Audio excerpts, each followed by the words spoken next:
He said his love was just his way of teaching, but nobody beats someone they truly love until they bleed. When he started looking differently at my little sister, I understood the time had come to take justice into my own hands, even if it meant facing the devil head-on. My name is Judy Flowers Carter. I'm 78 years old and live here in Flagstaff, Arizona, where the winter winds cut through to your soul during the harshest months. Folks around here know me as Granny Judy the herbalist, because since I was a young girl, I learned from my grandmother the healing power of desert plants. These wrinkled hands you see have helped bring over 100 children into the world and prepared remedies that saved countless others. But not all pain can be cured with chamomile tea or sage leaves. Some marks stay with us for life, like tattoos etched with a rusty nail. Before continuing my story, I'd like to ask a small favor. If you're enjoying this old woman's tale, please hit the like button below and subscribe to my granddaughter Rose's channel, Grandparents' Tales, who's helping me share these stories. Each subscription feels like a warm hug reaching me. And tell me in the comments what city you're watching from. This internet thing is like magic that lets me into homes all across America, and that warms my old heart during this harsh winter. Our story begins back in 1962, when I was just 15 years old and my little sister Celeste only 7. At that time, we were living in a modest neighborhood on the outskirts of Phoenix. Our father, Arthur, had died 2 years earlier in an accident at the shoe factory where he worked. A machine that was supposed to press leather ended up crushing him too. He didn't even make it to the hospital. Our mother, Clara, was a strong woman, the kind that doesn't bend even in the strongest wind.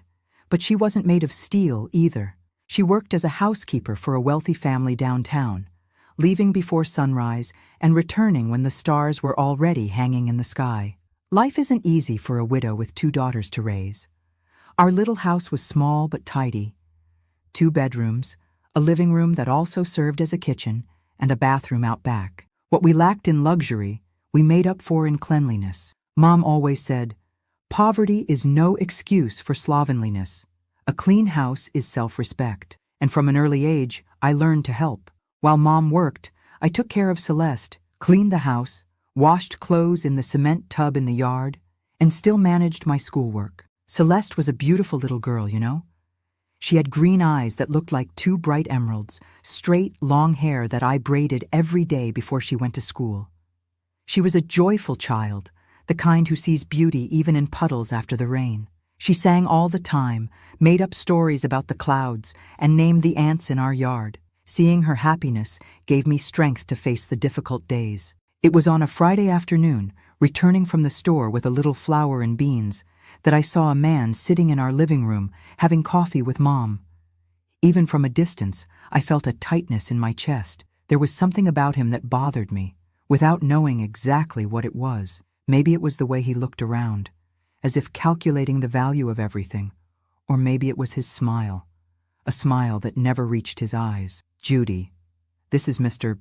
Albert," Mom introduced him, with a sparkle in her eyes I hadn't seen since Dad was alive. "He works as a truck driver and rented the back room from Mrs. Nelson." Albert stood up and extended his hand to me. He was a tall, strong man with calloused hands and nails dirty with grease. He must have been about 40, dark hair already thinning, a thick mustache that hid his upper lip. "Pleasure to meet the young lady," he said, looking me up and down in a way that made me want to cover myself more. "Pleasure's mine," I replied out of politeness, but feeling no truth in those words. "Albert has been walking me home from the bus stop these past few weeks," Mom explained, pouring more coffee for him. "There are too many troublemakers out there after dark." At that moment, Celeste came running into the living room, returning from the neighbor's house where she'd gone to play. She stopped at the door when she saw the stranger and hid behind my legs. "And this little princess must be Celeste," Albert said, opening that smile that bothered me so much. "Your mother talks about you a lot." Celeste didn't answer, just clutched my skirt tighter between her little fingers. She'd always been shy around strangers. "Don't be rude, sweetheart," Mom gently scolded. "Say good afternoon to Mr. Albert." "Good afternoon," she mumbled, without coming out from behind me. After that day, Albert started appearing more and more at our house. He brought small gifts for Mom, a jar of honey, a cheap scarf, flowers picked along the way. Soon, The two were dating. "He's a good man, Judy," Mom told me one night as we washed the dinner dishes. "Works hard, respects us. After your father passed, I never thought I'd find someone like him." I wanted to share in her happiness, but something inside me kept setting off an alarm whenever Albert was around. It was like that instinct that makes a hen gather her chicks under her wings when a hawk flies overhead. "Are you sure you know him well enough?" I asked, trying to sound concerned, not critical. "Oh, girl, you've always been too suspicious. Just like your father," she sighed. "Albert has already proven he's a decent man. He's even helping with the house bills." 3 months after that first visit, Albert moved into our house. Mom was radiant, as if she'd won the lottery.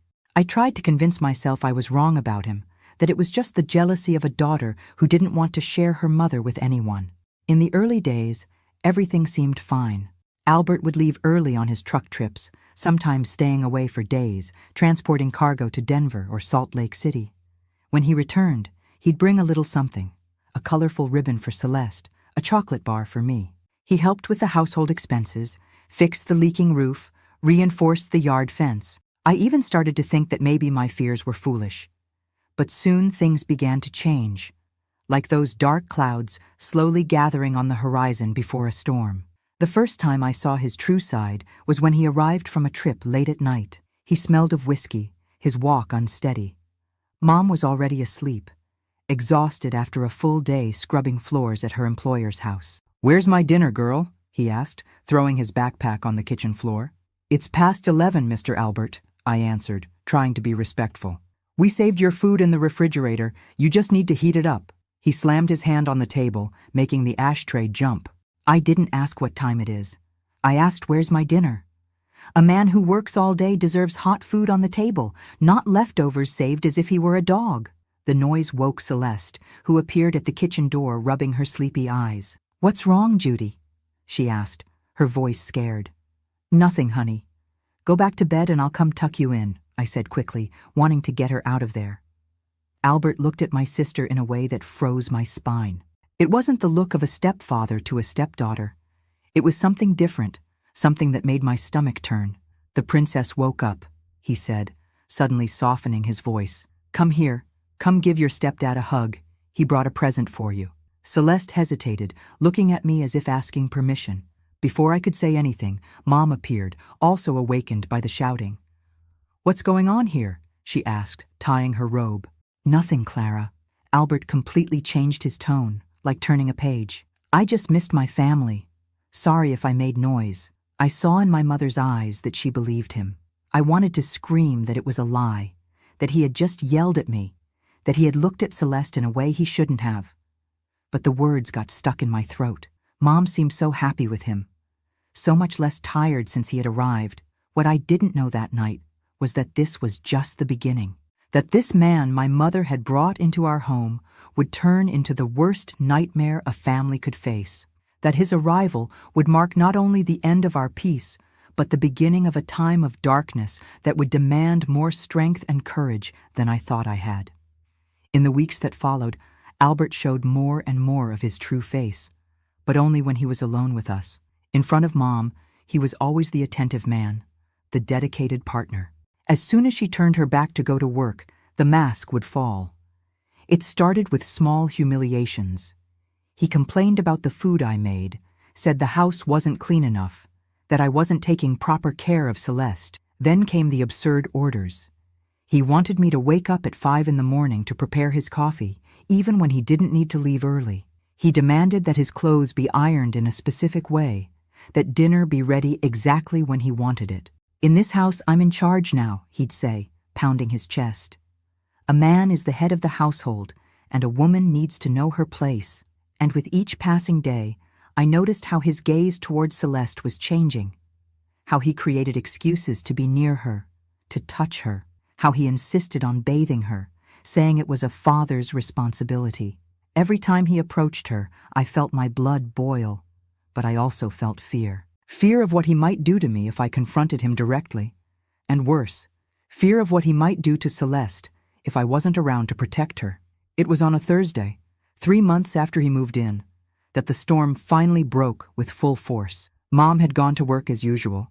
I was finishing washing clothes in the tub in the yard, and Celeste was playing with her rag dolls in the bedroom. I heard a noise and rushed inside. What I saw that day was burned into my memory like a hot iron brand. Albert was in Celeste's room, leaning over her, his huge hand covering her little mouth, the other hand. My God, I can't even repeat what I saw. My little sister crying silently, her eyes wide with terror. I didn't think twice. I grabbed the first object I saw, a ceramic jar that was in the hallway, and hit him with all my strength on his back.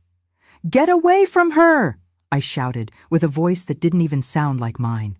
He turned, surprised by the attack, then furious like a bull seeing a red cloth. "What do you think you're doing, you crazy girl?" he growled, advancing toward me. I pulled Celeste behind me, protecting her with my body. "If you touch her again, I'll kill you in your sleep," I threatened, feeling every word as absolute truth. He laughed that disgusting way. "And who's going to believe you? Your mother thinks I'm the best thing that ever happened to you all. It'll be your word against mine, and guess who she'll believe?" At that moment, I saw that he was right. Mom was so enchanted with him, so desperate not to be alone anymore, that she might not believe me. Or worse, she might believe but be too afraid to be alone again. "Next time you interfere with my way of educating, you'll get it too," he threatened, adjusting his clothes. "Now hurry up and finish that laundry and prepare my lunch. I'm going into town and I'll be back hungry." When he left, Celeste collapsed in my arms, sobbing so hard I thought she would choke. "He hurt you, Judy," she cried. "He said he would hurt you and Mommy if I told." I hugged her with all my strength, feeling my heart break into 1,000 pieces. "Since when, my love?" I asked, fearing the answer. "Since when has he been doing this to you?" "A long time," she whispered, her voice as small as she was. "Always when you go to get water, or when you're washing clothes outside." The hatred I felt at that moment was greater than anything I had ever experienced in my life. A hatred that burned inside, that made me want to grab the sharpest knife in the kitchen and wait for him to return. But I couldn't afford the luxury of blind rage. I had to be smart. I had to protect my little sister. And at that moment, I swore to myself that that monster would pay for what he had done, even if it was the last thing I did in my life. From that day on, I never left Celeste alone. I took her with me everywhere, even to the bathroom. We slept together, in each other's arms, me always watching the door. Albert realized what I was doing and became more irritated, more aggressive each day. The humiliations turned into pushes. The pushes turned into slaps. The slaps turned into punches. But always in places that clothing covered, never on the face where Mom could see. He knew exactly what he was doing. It was calculated. It was cold. A predator who carefully chose his moments, his victims, his territory. And now, that territory was our home, the place that should have been our refuge. Mom began to notice the change in Celeste. How she had stopped singing, how she was startled by any noise, how she cried at night hugging her rag doll. "What's wrong with that girl, Judy?" she would ask, concerned. "It's like she's seen a ghost," and she had indeed. The worst ghost possible, a flesh and blood monster who used my mother's trust and love as the perfect disguise for his evil. I knew I needed to tell her, but I was afraid of his reaction. Albert had made it very clear several times what would happen if I made up lies about him. "Your mother and your sister will pay the price," he threatened on days when he came back drunk from his trips. "Think I don't know how to break a neck to make it look like an accident?" Those words chilled me to the bone. I knew it wasn't a bluff. There was something in his eyes, a coldness when he said these things, that told me he had done evil before, perhaps even worse things than I could imagine. So we lived, on a knife's edge, for almost a year of constant fear, of always looking over my shoulder, of sleeping with one eye open, a year watching my little sister wither like a flower without water, losing her childhood day by day. A year blaming myself for not being able to do more, for not finding a way out. Until the day came when everything changed, the day I realized it wasn't just Celeste and me against the world, that there were good people out there, people who could help us if I had enough courage to look for them. And it was this discovery that began to draw the path to our liberation. But I just want you to know that Even in the darkest moments, when it seems there's no way out, there's always a light, no matter how small. Sometimes that light comes from where we least expect it, and sometimes that light is ourselves, gathering courage we didn't even know we had. The second winter with Albert in our house was the coldest I remember, not because of the harsh wind that cut across the land, but because of the ice that had settled inside me. I wasn't the same Judy anymore. Each morning I woke up was a new battle. Each night I lay down was one more day I had managed to keep my little sister safe, even though it cost me the purple marks I hid beneath my long sleeves. During those months, I learned to sleep with one ear alert like a cat by the roadside.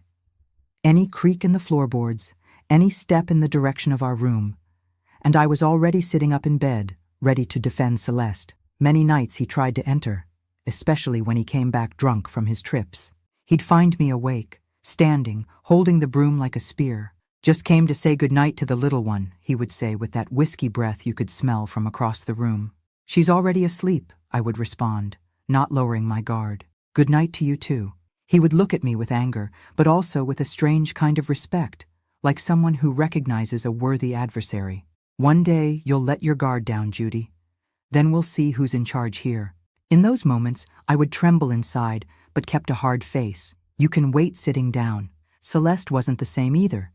That cheerful girl who sang all day had disappeared, leaving in her place a frightened child who spoke softly, who cowered when any man came near. At school, the teacher called Mom in to talk, concerned because Celeste no longer played with the other children at recess, just sat alone in a corner, always drawing the same thing, a black house with a sad girl inside. "It's because of her age," my mother explained, blind to what was right in front of her eyes. "Girls get like that when they're growing up, quieter." But Celeste was only 8 years old. What kind of growth was this that extinguished the light in a child's eyes overnight?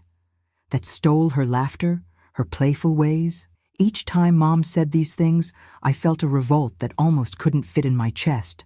How could she not see? How could she not realize that this man who slept in her bed was destroying her own daughter? But soon I understood that sometimes people choose not to see. It's easier to believe the beautiful lie than the ugly truth. And Mom had already suffered so much, had worked so hard to raise us alone, that she clung with all her might to that chance of having someone to share the burden, even if that someone was a demon disguised as a person. One afternoon, when I was alone with Celeste helping her with homework at the kitchen table, I found the courage to ask, "Little one, does he still try to hurt you when I'm not around?" She lowered her head. The pencil stopped in the middle of a letter. She didn't answer with words, but the trembling of her little body told me everything. "You can tell me, Cel," I insisted with the softest voice I could manage.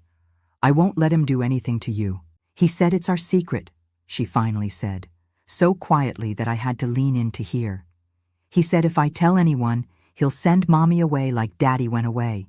He said he'll take me far away where you'll never find me." The blood boiled in my veins like hot coffee. "He's the one who's going to go away," I promised, holding her little hands between mine. "One day, he's the one who's going to disappear from our lives, and we'll be able to be happy again." "But Mommy likes him," Celeste replied, with a sadness no child should carry.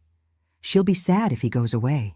I was left speechless. How to explain to an 8-year-old girl that sometimes a mother's love isn't enough to protect, that sometimes the adults who should care are the ones who hurt the most? She was already confused enough, frightened enough. Her world had already been turned upside down. "Mommy would be even sadder if she knew someone was hurting you," I finally said. "She loves you more than anything in this life." That night, lying in bed next to Celeste, I made a decision. I couldn't wait any longer, couldn't let this continue. I had to tell Mom, even if she didn't believe me, even if she got angry with me. My little sister couldn't take much more of that suffering. I saw her withering a little each day, like a plant without sun. The next morning, when Albert left for another truck trip, thank God he was gone for 3-4 days in a row, I found Mom alone in the kitchen, preparing coffee before leaving for work. "Mom, I need to tell you something very serious," I began, feeling my heart beating so hard it seemed it would tear my chest. Talk quickly, girl. I'm already late, she replied, without taking her eyes off the lunchbox she was preparing. It's about Albert. He's doing wrong things to Celeste. She stopped what she was doing and looked at me for the first time. What kind of wrong things? I took a deep breath and told her everything. Everything I had seen, everything I suspected, everything Celeste had told me bit by bit. As I spoke, I saw my mother's face change. First disbelief, then shock. Finally a mixture of pain and fear that broke my heart. Are you sure about this, Judy? She asked when I finished, her voice trembling. It's a very serious accusation. I'm as sure as can be, Mom. I saw it with my own eyes. Celeste wouldn't make up something like this. She sat down in the kitchen chair as if her legs could no longer hold her weight. For a moment, I thought I had succeeded, that she had believed me, that now we were going to get rid of that man forever. My God, what am I going to do? She murmured, more to herself than to me. Do? You have to send him away. Report him to the police. She looked at me with eyes full of tears, but also with a fear I had never seen before. It's not that simple, Judy. You don't understand. What don't I understand? A man is abusing your daughter under your nose. What's there to understand? You don't know Albert like I do, she said, lowering her voice as if the walls could hear. He has a bad side when he drinks. He's threatened me more than once.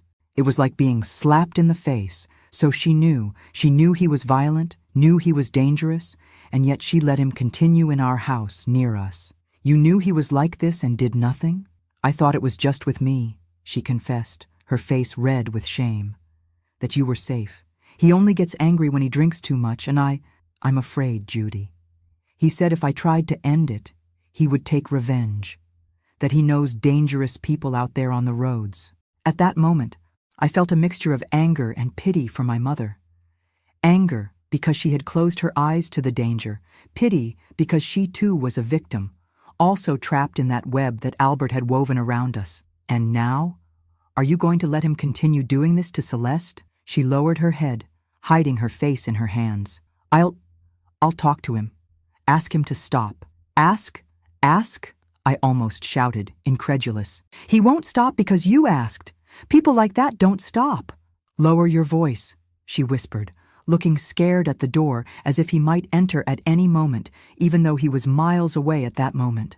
I'll resolve this, okay? Just give me time to think. I left that conversation feeling as if I had swallowed a stone. It hadn't been what I expected. Deep down, I believed that as soon as Mom knew, she would transform into that lioness that every mother has inside her, that she would expel Albert from our lives with tooth and nail. But fear had overcome the protective instinct. Fear and perhaps that strange dependence he had created in her. In the days that followed, I observed my mother closely. She was different, quieter, more nervous, always looking at the clock, counting the hours until Albert returned from his trip. She tried to stay closer to Celeste, came up with the idea of taking her to work one day, told her employer the babysitter hadn't shown up. But these were small, temporary measures. It wasn't the solution we needed. When Albert returned, 3 days later, I realized that Mom had spoken to him. Not because he had changed his behavior. On the contrary, he seemed more irritated, more aggressive. But because he looked at me differently now, with more anger, with more threat in his eyes. That same night, while I was washing the dinner dishes, he approached from behind me in the kitchen, so close I felt his breath on my neck. Your mother's been talking nonsense, he said quietly, just for me to hear. Said you've been making up stories about me. I didn't respond, keeping my eyes fixed on the plates I was scrubbing. You know what happens to girls who make up stories, Judy? Girls like that end up disappearing. They go for a walk and never come back. I felt an icy chill run up my spine, but I didn't show fear.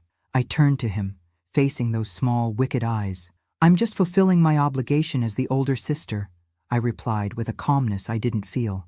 Protecting those who can't protect themselves. He gave that ugly laugh, mocking.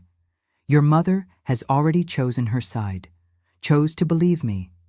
You know why? Because without me, the three of you go back to misery. I'm the one who pays the bills here. I'm the one who puts food on the table. She knows that. I wanted to say I'd rather have the honest poverty of before than live with him, but I bit my tongue. There was no point in provoking him. I needed to be smarter than him. So you'd better stay in your place, he continued, pointing his finger in my face. Forget these stories you made up and stop putting bugs in your mother's head. Otherwise, it won't be just you who suffers. When he left the kitchen, my legs were shaking so much I had to hold on to the sink to keep from falling. It wasn't just an empty threat. I was sure he would do exactly what he was promising. People like that don't bluff. That night, lying with Celeste, who had finally managed to fall asleep after another day of frightened looks and silence, I understood that I couldn't count on Mom to get us out of this situation. Her fear was greater than her courage, and I couldn't blame her completely. I knew Albert was capable of terrible things, that his threats weren't just words, but I also knew we couldn't continue living like this, that sooner or later he would get what he wanted.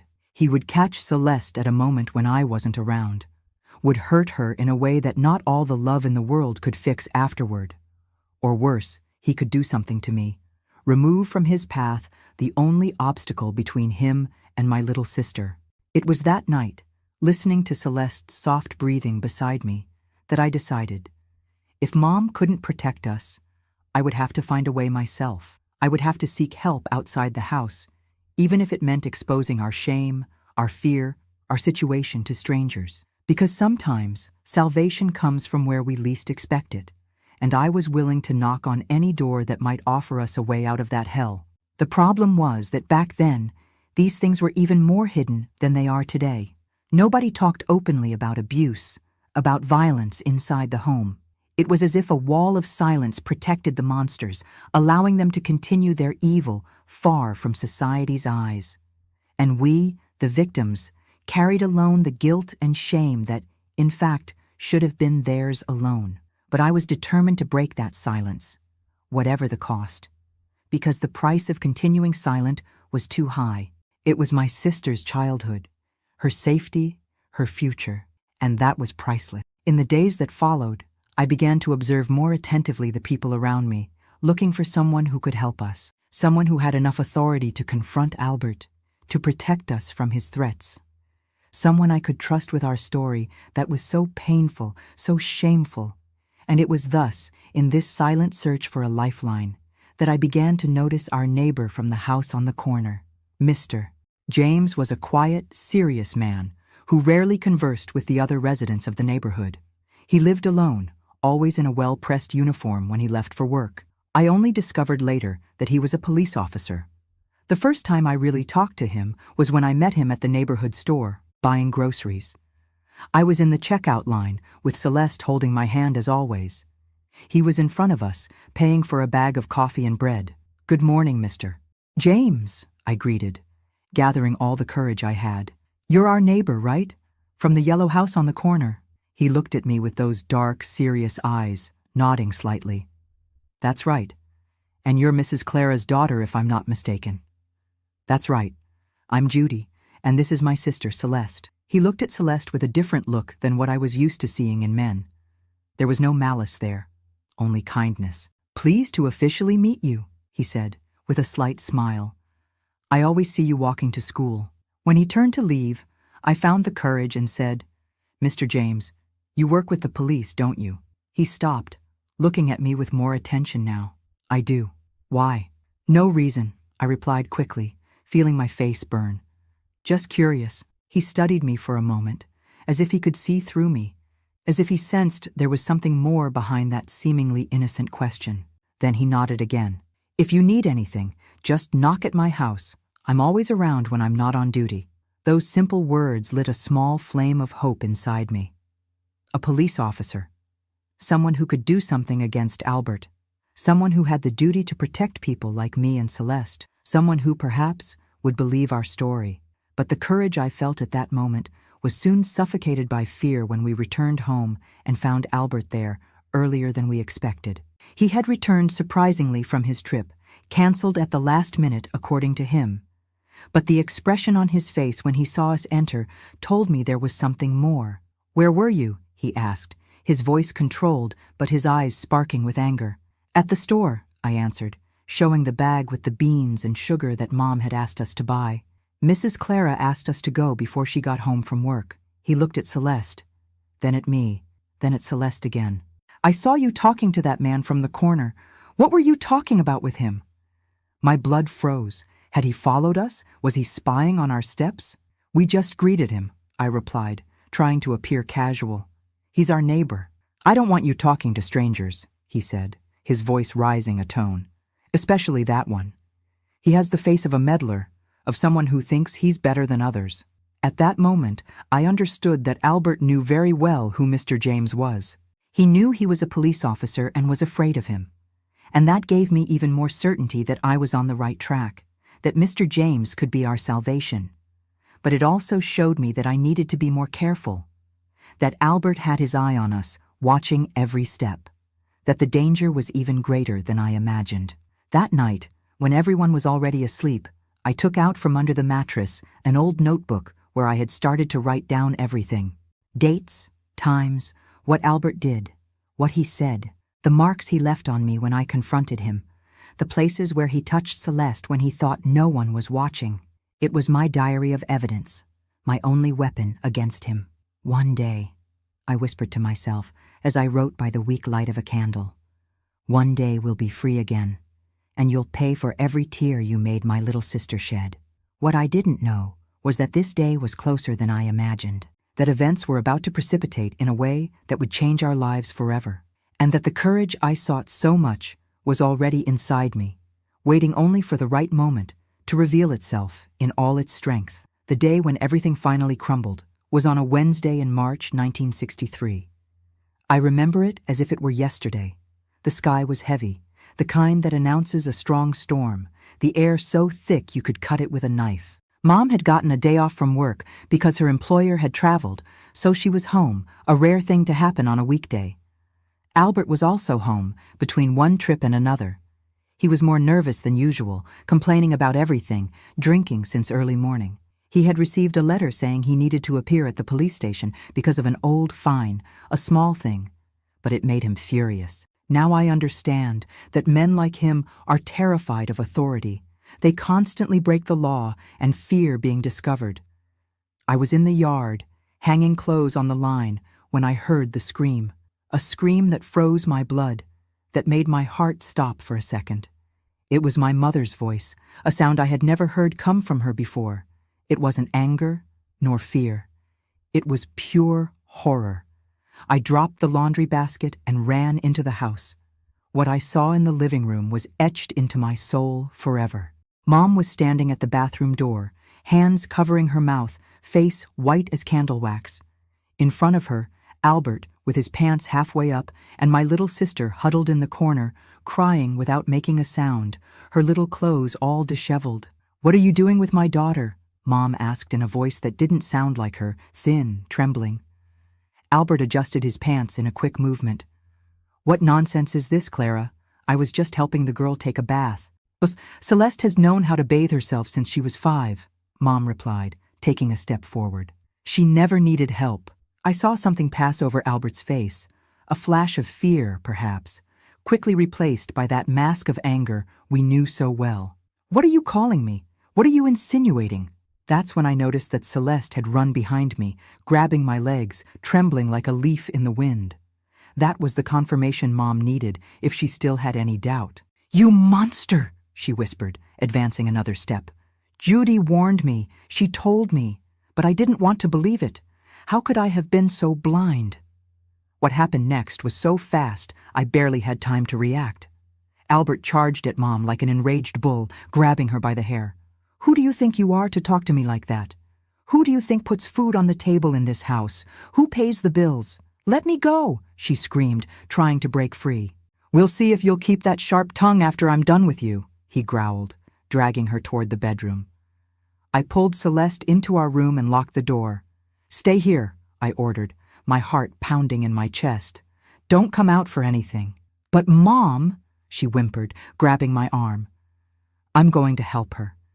You stay here, under the bed, and don't come out until I come back. Understand?" She nodded, her eyes wide with fear. I gently pushed her under the bed, covering her with the old blanket we used in winter. "Don't make a sound no matter what you hear."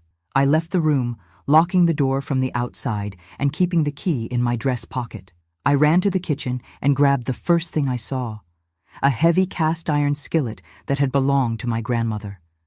My mother's screams were coming from the bedroom, along with the sounds of blows and furniture being knocked over. "You're going to learn to respect me," I heard Albert yell.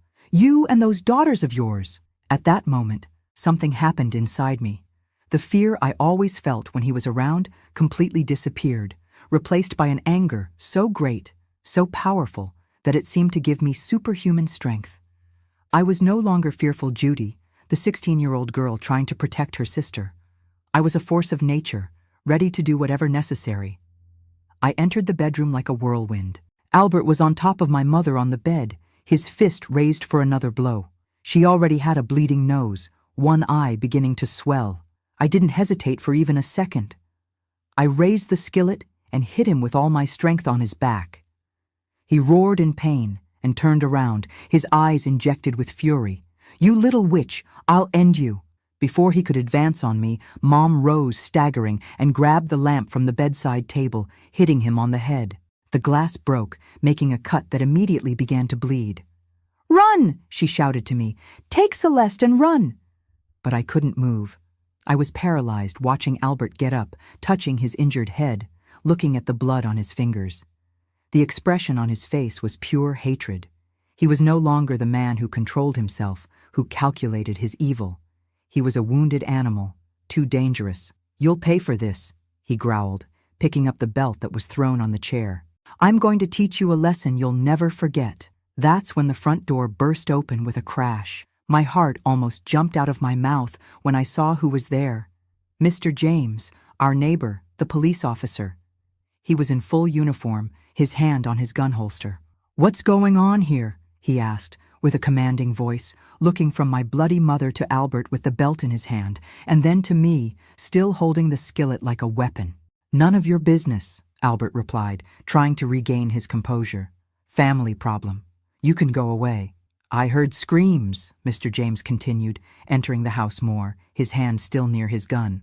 "Are you all right, Mrs. Clara?" My mother took a step forward, her injured face but a new determination in her gaze. "No, Mr. James, I'm not. This man, he hit me, and he did something worse. To my little girl." The word "worse" hung in the air like a dark cloud. I saw Mr. James's expression harden, his eyes narrow. "That's a lie!" Albert shouted, taking a threatening step toward my mother. "She attacked me first. Look what she did to my head."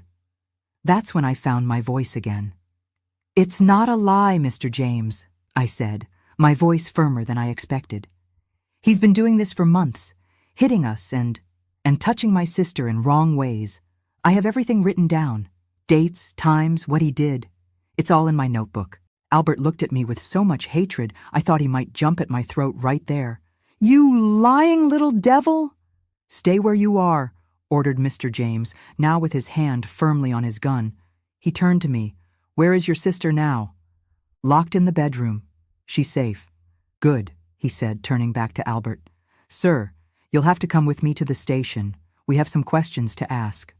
"I'm not going anywhere," Albert replied, taking a step back. "I didn't do anything wrong." "It's all made up by these two. That's what we'll find out at the station," Mr. James said, his voice calm but firm. "You can come willingly or unwillingly. The choice is yours." I saw in Albert's eyes that he was calculating his chances, thinking if he could win a fight against Mr. James, if he could escape, if there was a way out of this situation. But I also saw the exact moment when he realized he was cornered. "I'm calling a lawyer," he finally said, throwing the belt on the floor. "You'll see. I'll sue everyone for defamation." While Mr. James was handcuffing Albert, I went to open the door for Celeste. She was exactly where I'd left her, huddled under the bed, hugging her rag doll. "It's over, little one," I said, extending my arms to her. "He's not going to hurt you anymore. Never again." She came out slowly, looking at me with those eyes that had seen things no child should see. "Is it really true, Judy? He won't come back?" "It's true. Mr. James, our neighbor, is a police officer. He's taking him to jail right now." We hugged tightly, me finally feeling the tears come, after months of holding back crying to be strong for her. They were tears of relief, of exhaustion, of a pain that was finally finding a way out. When we returned to the living room, Mr. James had already taken Albert away. Mom was sitting on the sofa, her face in her hands, sobbing like a child. I sat beside her, still with Celeste in my arms. "Forgive me," she cried, looking at us both with a desperation that broke my heart. "I should have believed you from the beginning, Judy. I should have seen what was happening. I should have protected you." "You're a victim of his too," I replied, holding her trembling hand. "He deceived you, like he deceived everyone. Men like that are experts at deceiving." She shook her head, inconsolable. "A mother should know, should feel when something is wrong. But I was so tired, so alone. I thought he was the answer to our difficulties." "It's over now," I said, hugging her and Celeste together. "We'll start over, just the three of us." That night, we all slept in the same bed, holding each other like when we were little and Dad was still alive. But I knew the nightmare wasn't completely over yet. There would be statements to give, difficult questions to answer, wounds to heal. My diary ended up being an important piece in the investigations. When the police searched Albert's things, they discovered he had been arrested before in another town for assault. He had a criminal record that he hid from everyone. It wasn't his first time hurting a family that trusted him. Mr. James became a guardian angel for us. He accompanied us to the police station, explained the process, especially protected Celeste from the most invasive questions. It was his idea to present my diary as evidence. "Your word against his might not be enough," he explained. "But with this detailed record and the physical marks, we have a strong case." The days that followed were the hardest of our lives. The neighbors whispered when we passed, some with pity, others with that silent judgment that hurts more than a slap in the face. "Why did you let it get to this point?" their looks asked my mother. "How didn't you notice sooner?" But slowly, very slowly, we began to rebuild our lives. Mom got more hours of work with her employer, who learned about the situation and, to our surprise, was very understanding. I found a part-time job at a neighborhood bakery to help with expenses. And Celeste went back to school, to the same teacher who had noticed something was wrong. Healing the soul is a slow process, much slower than healing bodily injuries. The purple marks Albert left on my mother disappeared in a matter of weeks. But the marks he left on Celeste, on me, on our family, those took years to soften. Some, I believe, never completely disappeared. Celeste had nightmares almost every night that first year. She would wake up screaming, in cold sweats, her little eyes wide with terror. I would sit on her bed, stroke her hair, sing the same lullabies our mother sang when we were little. Gradually, the nightmares became less frequent, the nights more peaceful. 6 months after Albert's arrest came the trial. It was the first time I saw him since that terrible day. He was different, thinner, older, his look less arrogant. But when he saw us enter the courtroom, I saw that same hatred flash for an instant in his eyes. Testifying wasn't easy. I had to tell, in front of strangers, things I could barely admit to myself. I had to describe what I had seen him do to Celeste, the threats he made, how he manipulated my mother. Each word was like tearing off a piece of my skin. But I looked at Mr. James, sitting in the front row, nodding to encourage me, and found strength to continue. Thank God, Celeste was spared from testifying. The judge agreed that she would speak only to him in private, without Albert's presence or the lawyers. When she came out of that room, she seemed lighter, as if she had left inside a bit of the weight she carried. Albert was sentenced to 8 years in prison for child abuse and domestic violence. At the time, it seemed too little time for such evil he had done. Today I know there is no sentence long enough to compensate for a child's stolen childhood, destroyed trust, years of fear. When we left the courthouse that day, Mom, Celeste, and I, holding hands, I felt for the first time in a long time that we were truly free. That we could breathe without fear, sleep without terror, live without constantly looking over our shoulder. "Thank you for being so brave," Mom told me that night when we were alone in the kitchen, after Celeste had already gone to sleep. "Thank you for doing what I couldn't do." "You were brave too," I replied, holding her work-calloused hands. "In the end, You faced him, even afraid. That's courage too. She shook her head, her eyes teary. I shouldn't have let it get to that point. A good mother. Enough blaming yourself, I interrupted. The only one to blame is him. Only him. You did the best you could under the circumstances. Now we have to look forward. And that's what we did. We looked forward, day after day, month after month. Our small family of 3 women reconnected, strengthened, found moments of joy again amid the healing. It wasn't an easy or quick path, but we took each step together, holding each other's hands. Celeste started to smile again, to sing softly while playing. Mom stopped jumping, startled, when someone knocked on the door, stopped cringing when a man spoke loudly near her. And I? Well, I learned that courage isn't the absence of fear, but the decision to move forward despite it. Years later, when we were already adults, Celeste told me something I never forgot. You were my hero, Judy. When I thought no one could save me, you saved me. But the truth is that we all saved ourselves together. Me, gathering courage to speak up. Mom, finally facing the painful truth. Celeste, surviving with a strength no one would expect from such a small child. And Mr. James, appearing at the right time, believing in us when we needed it most. That terrible experience taught me that evil does exist, and sometimes lives under our own roof. But it also taught me that there is goodness, that there are people willing to help, to believe, to extend a hand when we need it most. And it taught me, above all, that we are much stronger than we imagine, especially when we fight not only for ourselves, but for those we love. The path to true healing was just beginning. We needed not only to get rid of Albert, but also to piece together our broken souls, rebuild our confidence, and find a way to move forward without letting the fear and pain of the past define who we were. And so, step by step, we began to collect evidence not just against Albert, but evidence of our own strength and resilience. The morning after Albert's trial dawned differently. The sun came through the window cracks as if bringing not only light, but also hope. I breathed deeply that air that seemed lighter, without the weight of his presence in the house. But I knew our battle wasn't completely over yet. I sat at the kitchen table with my little notebook of evidence, flipping through those pages that had helped send Albert to jail. Each note there was a painful piece of our history, but also a brick in the construction of our liberation. Mr. James had taught me a valuable lesson. Document everything. Don't rely just on word against word. We need concrete evidence, he had told me as we prepared the case. Your word has value, but the system often doesn't believe victims without clear evidence. That's why, even after the trial, I continued the habit of writing everything down. Celeste's nightmares, the nights when Mom cried in secret, the small victories of each day, like my sister's first genuine smile when she received a kitten as a gift from Mr. James, or the day when Mom finally managed to sleep an entire night without startling. Documenting our recovery became as important as documenting the abuse had been.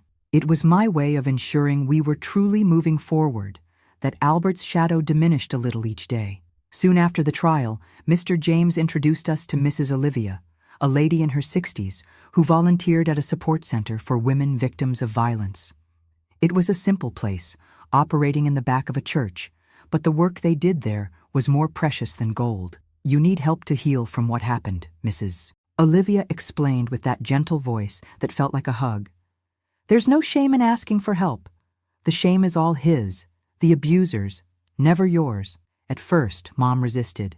I don't need to keep talking about these things, she would say, her wounded pride still trying to protect her from the pain. What's past is past. But Mrs. Olivia was patient, like someone who had seen many women in that same situation. What isn't spoken about doesn't heal, Mrs. Clara. It stays stored inside us, like a thorn buried in the flesh, infecting everything around it. Gradually, Mom gave in.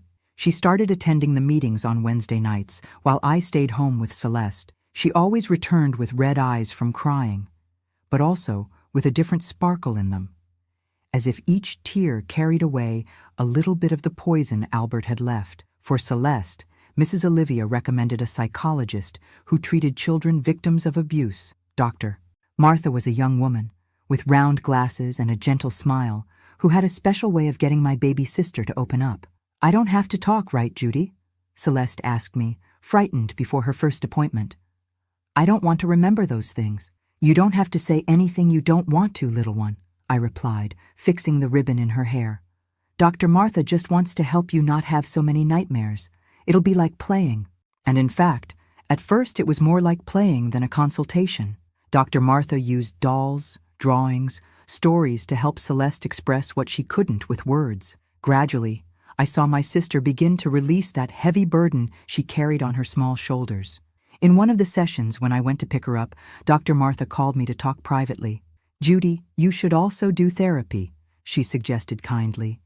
"You've been through a lot for a girl your age. You took care of your sister, confronted that man, held things together when your mother couldn't. That leaves marks, too." I shook my head, stubborn. "I'm fine. It wasn't me who suffered what Celeste suffered." She smiled with understanding. "There's a type of trauma that comes from witnessing the suffering of those we love and not being able to prevent it. From carrying responsibilities that shouldn't have been yours. You deserve care too, Judy." Those words struck a chord with me, but at the time, I didn't accept the suggestion. I thought I needed to be strong for everyone, that I didn't have the right to weaken now that we were finally safe. It was Mr. James who ended up convincing me, months later. "You know, Judy," he said one afternoon when he had stopped by the house to bring a cake made by his wife, "true strength isn't never needing help. It's knowing when to ask for it." That same day, I scheduled my first appointment. It was like opening a floodgate I had held back for so long. I talked for hours, cried like I had never allowed myself to cry before. I talked about the guilt I felt for not noticing the signs earlier, for not being able to completely protect my baby sister, about the hatred I still felt for Albert. "Hatred is normal," Dr. Martha assured me. "It's part of the process, but it can't be your fuel forever, or it will end up consuming you from within." And so, little by little, all of us were forging our paths to healing. Different paths, at the pace of each one, but moving in the same direction. Forward, always forward. The judicial process continued even after the initial conviction. Albert appealed the sentence, as expected.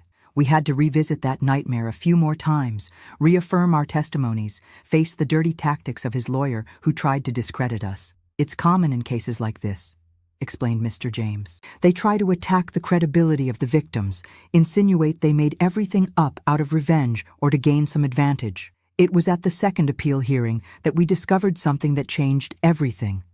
A woman approached us as we left the courthouse. Brunette, in her early 30s, with a girl of about 10 years old at her side. I recognized in that child's eyes the same fear I had seen so many times in Celeste's eyes. "Are you the family who reported Albert?" she asked, her voice trembling. Mom nodded, wary. "We are. Why?" "My name is Regina," she introduced herself. "Albert was my husband before you. We ran away from him 5 years ago when I realized what he was doing to my daughter." I looked at the girl beside her and felt a tightness in my chest. Another victim. Another child whose dreams had been stolen by that monster. "Why didn't you report him?" I asked, unable to hide my indignation. Regina's eyes filled with tears. "I tried. I went to the police station, but they didn't have enough evidence. Nobody believed me. He was respected in town, had influential friends. It was easier to run away, change our names, start over far away." "How did you know about the trial?" Mom asked. "I saw his photo in the newspaper," Regina explained. "I almost fainted when I recognized him. After all these years, I came because I want to testify. I want him to pay for everything he did, so he doesn't hurt anyone else." When we told Mr. James about Regina, he was excited. "This changes everything," he explained. "A pattern of behavior proves it wasn't an isolated incident. It makes it much harder for his defense to claim you're making it up." With Regina and her daughter's testimony, Albert's appeal was denied. More than that, his sentence was increased to 12 years. When we left the courthouse that day, the air seemed lighter, the future brighter. Regina became a close friend in the years that followed. Our broken families found strength in each other. Our daughters, hers by blood, ours by heart, created a special bond, as only those who have gone through the same kind of pain can create. It was because of Regina's story that I began to realize we weren't alone, that there were many families suffering in silence, many children being hurt by those who should protect them, many women trapped in abusive relationships without knowing how to escape. In 1965, 2 years after Albert's imprisonment, Mrs. Olivia invited me to help at the support center. I had just turned 18, was finishing high school at night, and working during the day at a downtown store. "You have a gift, Judy," she told me. "Women trust you. They feel you truly understand what they're going through." I started as a volunteer on Saturdays, just a few hours. Soon I was there whenever I could, listening to heartbreaking stories, holding trembling hands, teaching what I had learned the hardest way. The importance of documenting everything, of seeking help, of building a support network. Write everything down, I would tell each woman who arrived with marks of aggression. Dates, times, what he said, what he did. Keep it in a safe place. One day this might be your salvation. At the same time, I continued collecting evidence of our own recovery. No longer of Albert's aggressions, but of the small and large signs that we were healing. The day Celeste slept a whole night without nightmares. The first time Mom accepted a colleague's invitation to go out for coffee. The morning when I realized I had gone 24 hours without thinking about Albert. The best revenge is living well, Mrs. Olivia used to say. And we were determined to live in the best possible way. In 1967, 4 years after Albert had been imprisoned, something happened that I never imagined possible. Mr. James, who had become a great friend of the family, began to show a special interest in my mother. He was no longer just the helpful neighbor or the police officer who helped us. He was a gentleman, in his mid-40s, widowed for many years, who looked at my mother with affection and respect. "Do you think your mother would accept having dinner with me on Saturday?" he asked me one day, seeming more nervous than a boy inviting a girl to dance. "Are you asking my permission to date my mother?" I asked, surprised. He scratched the back of his neck, embarrassed. "I guess I am. I know what you've been through. I know how difficult it was. The last thing I want is to complicate things further or bring back bad memories." I smiled, touched by his consideration. "You're the most different person from Albert that exists in this world. I think Mom would be happy to have dinner with you." The romance between them was slow, respectful, built on a foundation of friendship and mutual trust. Mr. James understood my mother's fears, her hesitations, her moments of withdrawal. He never pressured, never demanded more than she was ready to give. To my surprise, it was Celeste who most supported the relationship from the beginning. "Mr. James makes Mom smile," she told me one night, as we were tidying up the kitchen after dinner. "It's been a long time since I've seen her smile like that," and it was true. Mom looked years younger when she was with him. The worry lines that had deepened on her face in recent years softened a bit. Her eyes sparkled in a way I barely remembered. In 1969, 6 years after Albert's imprisonment, Mom and Mr. James married in a simple ceremony in our house's backyard.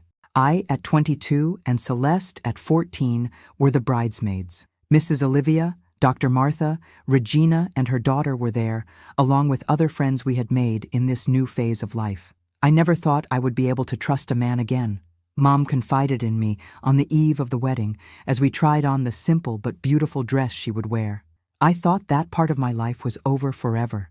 "Mr. James isn't just any man," I replied, adjusting the belt of the dress. "He showed with actions, not words, that he deserves your trust." She nodded, her eyes watery. "And you too? Are you really okay with this? I don't want you to feel I'm replacing your father or—" "Dad would want you to be happy," I interrupted gently. "And Mr. James makes you happy.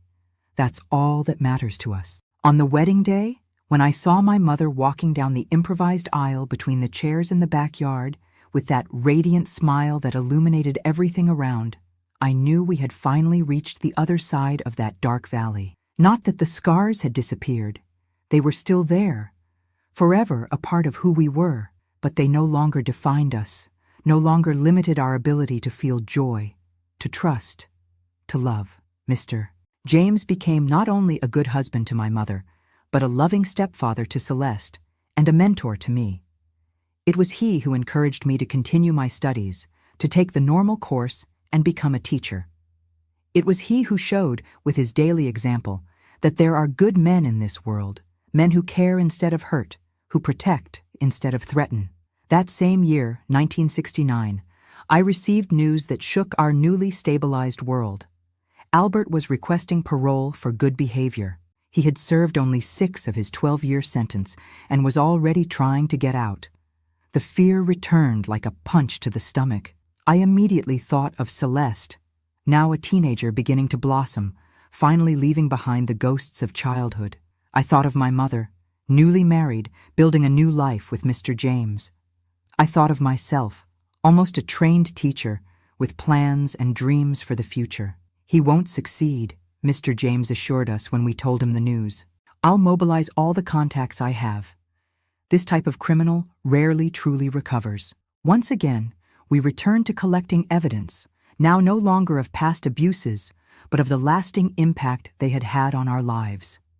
The years of therapy Celeste still needed, the psychologist's reports documenting the persistent trauma, the nights when she still woke up screaming when something triggered the bad memories. Regina also joined our fight, bringing her own documentation, her own story of suffering at the hands of that same man. The parole hearing was in September of that year. It was the first time I saw Albert since the trial, 6 years earlier. He was older, thinner, but his eyes, those eyes still had the same hidden evil that I knew so well. When our gazes crossed in the hearing room, I felt a chill run down my spine. For a brief moment, I was again that 16-year-old girl, terrified, but determined to protect her baby sister at any cost. But then I took a deep breath and remembered who I was now. A strong, educated woman with a support network, with tools I didn't have before. I testified with a calmness that surprised even myself. I spoke about the lasting effects of the abuse, about how our family still struggled with the consequences of his actions, about how Celeste, now 14, still needed regular therapy to deal with the trauma. When Regina testified, telling how her daughter had developed problems with self-esteem, trust, relationships with others, I saw the faces of the parole board members change. The narrative of Albert as a man who made an isolated mistake and deserved a second chance began to crumble. The parole request was denied. Albert would have to serve at least 3 more years before he could apply again. When we left the hearing room that day, I felt as if we had won a crucial battle in a war that seemed endless. "We can't let our guard down," said Mr. James as we drove home. "He'll try again as soon as he can." And he was right. But we were also more prepared now. Each parole denial strengthened our case, created a more solid record that Albert was a danger to society, especially to women and children. It was during this time that I began to realize the greater importance of what we were doing. It wasn't just about us, about our family, about our personal justice. It was about all the potential future victims we were protecting by keeping him behind bars. It was about breaking the cycle of violence before it could repeat with another family. Our work of collecting evidence, which had begun with my little notebook hidden under the mattress, had transformed into something much larger, a testimony to the power of victims when they unite, when they document, when they persist, despite fear, despite shame, despite a system that often seems to work against them. And so we continued, year after year, hearing after hearing, building not only the defense against Albert, but also a future where the shadows of the past, though never forgotten, no longer had power to paralyze us or determine our paths.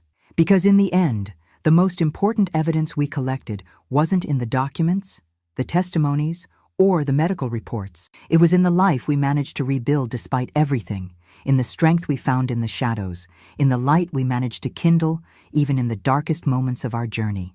When Albert finally served his full sentence and was released in 1975, I was already another woman. At 28, I had graduated as a teacher, taught at our neighborhood's municipal school, and continued my work at the Support Center for Women Victims of Violence. Celeste, at 20, was studying nursing and had become a beautiful young woman, still with those green eyes that resembled bright emeralds, but now with a sparkle of determination that filled my chest with pride. When we received the news of his release, of course we felt fear. It's a fear that never completely goes away, like a scar that aches when the weather changes. But now we had tools we didn't have before. We had a protection network. We had Mr. James, whom by this time we affectionately called Dad, vigilant as always. "He can't come near you," Mr. James reminded us, showing the restraining order he had obtained. "If he tries any contact, he goes straight back to jail." One of the conditions of Albert's freedom was that he couldn't remain in our city. He had to move at least 300 miles away, report regularly to a probation officer, and couldn't work in places with access to children. Small guarantees that, even not completely eliminating our fear, allowed us to breathe. We never saw him in person again. We learned, through Mr. James's network of contacts, that he had moved to Colorado, where he got work as a mechanic's helper. Years later, we received news that he had died in a car accident, drunk, alone, on a deserted road. I didn't feel joy at the news, nor sadness, just a strange sensation of a cycle that was finally closing. But this story isn't about Albert. It's about how we rebuilt our lives despite him, beyond him, after him. My mother's marriage to Mr. James was like a second chance for all of us. He showed us, with infinite patience, that not all men are monsters in disguise. He taught us that true love doesn't hurt, doesn't humiliate, doesn't terrorize. On the contrary, it strengthens, respects, protects. Celeste was the one who flourished most with this new family structure. Gradually, she stopped being that frightened girl who cowered when a man raised his voice. She began to trust, to open up, to laugh in that carefree way she had before everything happened. "You know, Judy," she told me one day, as we returned together from college, me already graduated, her still a student. "Sometimes I wonder how our life would have been if Albert had never appeared." "It would have been easier," I replied, thinking of the invisible scars we still carried. "Maybe," she agreed.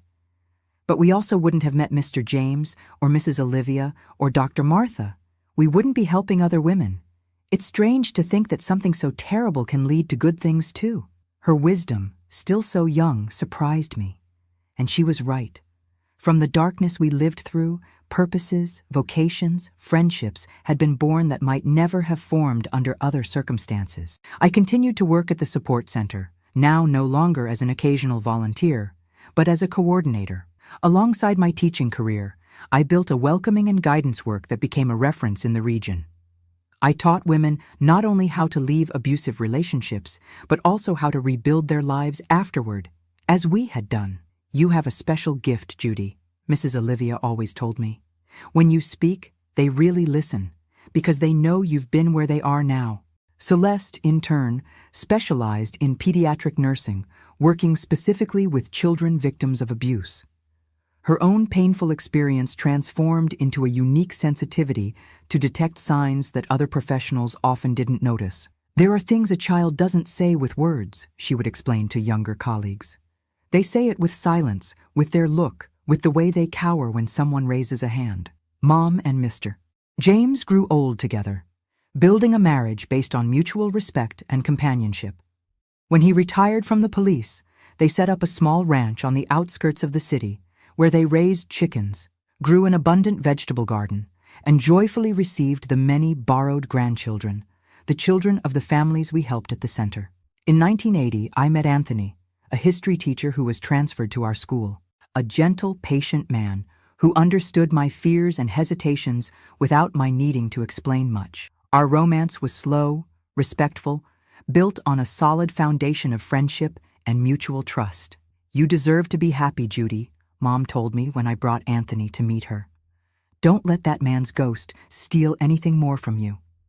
I married at 33, later than was common at that time. I didn't have biological children. A conscious choice, not out of fear, but because I already felt like a mother to so many children who passed through the center. Anthony, with his natural kindness, understood and shared this feeling. "Family is who we care for, who we love," he would say. "They don't have to be of the same blood to be ours." Celeste married 2 years later, to a doctor she met at the hospital where she worked. She had 2 children, a boy and a girl who grew up hearing Aunt Judy tell stories, not the horror stories of our past, but stories of overcoming, of courage, of new beginnings. Over the years, we kept in touch with Regina and her daughter. We saw the girl grow up, become a strong young woman, get married, have her own children.